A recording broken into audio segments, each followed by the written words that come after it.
Hello, my name's Tabitha, and this is our Week 4 Assignment 2, Informational Interview Review. How I got my interviewer's name and contact information. I talked to my therapist about this assignment and what if she or somebody in the practice would be able to do an informational interview with me.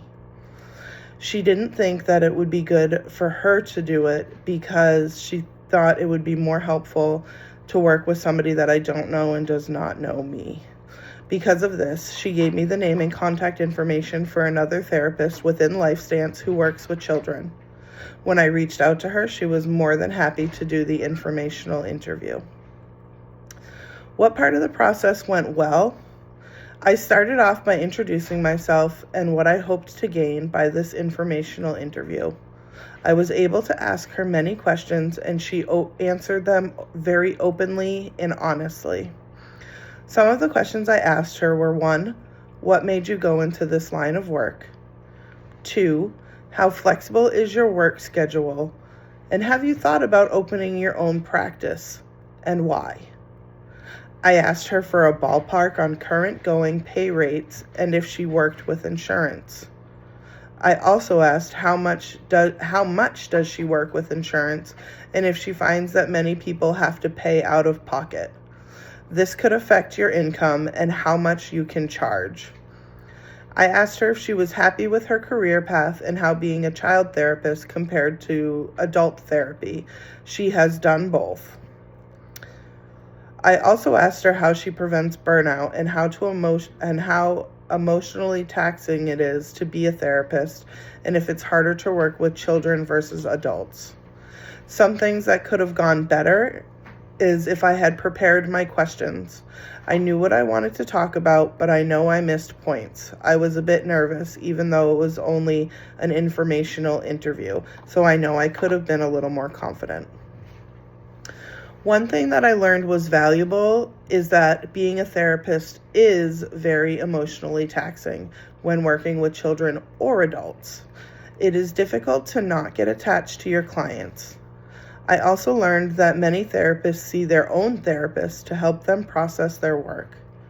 She has worked in the field for about 5 years, and where she is working, LifeStance, she makes about $80,000 a year.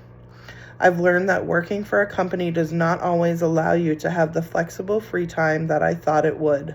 This also affirms my end goal of opening my own practice. One thing I think I will do better next time is prepare my questions. I fumbled a lot, and I wasn't sure what I wanted to ask in the moment, even though I had already planned out everything I was going to ask her. Having it written down and studying for it would have been more helpful. Another thing I think I would have done is dress differently, more professionally. I did the interview in the hoodie that you're seeing now, and sometimes I forget about that 5-second impression. The first 5 seconds somebody meets you, sees something you're doing, they make an opinion based on that first 5 seconds.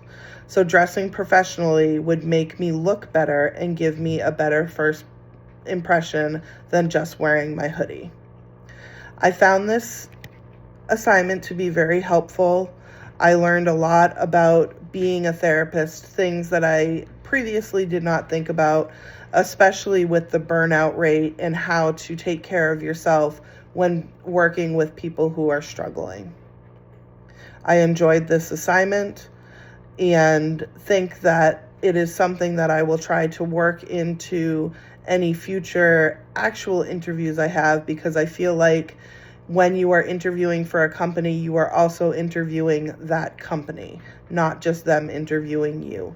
It is important to make sure that both happen so that you are a good fit on both ends. Thank you and have a good day.